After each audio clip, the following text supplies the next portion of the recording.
लगा है 112 आवे છે અત્યારે બરાબર એટલે જવાની હા 112 આવે કે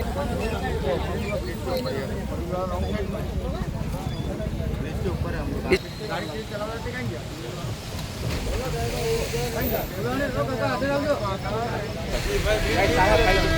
હા ને કેમ ન થાય ફસાઈ જશે હમણાં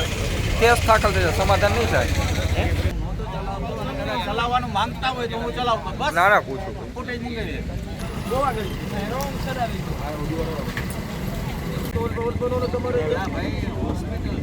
હેલો અરે એમ નહીં પણ રોંગમાં કેમ આવ્યા કા સુરતથી રહો છો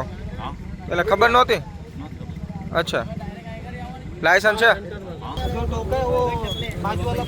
ऊपर से बोल के रहा है मैं पुलिस वाला आएगा तो घर पे आ जाएगा कौन वीडियो है मेरे पास વાત કો કરી શકે છે હું પૂછું તો બોલી શકે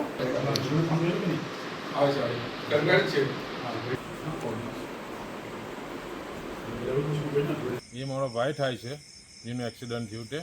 એ બાઇક લઈને એની સાઈડ પર ચાલતો હતો આ લોકો ઉડી લઈને રોંગ સાઈડ પર એટલા જોરમાં આવ્યા છે ને ત્રણે ડ્રિંક કરેલું છે ને બીજું તો એક બીજો ભાઈ બી હતો તે તો દાદાગીરી બી એટલી કરેલી છે એ લોકોએ ને પછી પોલીસ ચોકીએ લઈને આવેલા છે એ લોકોને ને બહુ જોરમાં મારા ભાઈને વાગેલું છે હવે એની પૂરી કાર્યવાહી થાય એવી માંગ છે સરકાર હાથ મારા ભાઈની આલુપુરીની લારી છે આલુપુરીની દુકાન બંધ કરીને બ્રિજ પર આવતો હતો ને આ લોકો રોંગ સાઈડ પર એટલા જોરમાં આવતા હતા આટલો મોટો બ્રિજ બનાવેલો છે તો બી એ લોકો રોંગ સાઈડ પર આવી રહેલા હતા ને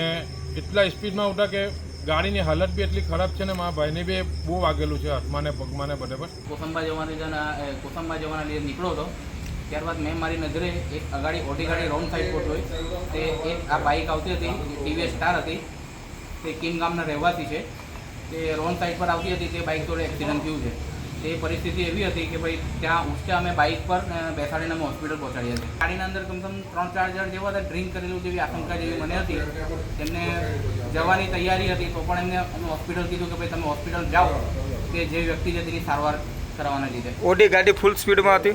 ઓડી ગાડી રોંગ સાઈડ પર હતી મતલબ મારો થોડોક ડિસ્ટન્સ હતો મેં જોયું ગાડીનું જેવું એક્સિડન્ટ થયું ત્યારે હું તરત બ્રેક મારીને ઉભો થઈ ગયો માં ફ્રેક્ચર થઈ ગયું છે પગમાં ને એક હાથમાં બી વાગલું છે તે હાથમાં બી ડૉક્ટરે એટલું છે કે એક્સ્ટ્રા પાવર પડે પણ કાલે હવા ના થઈ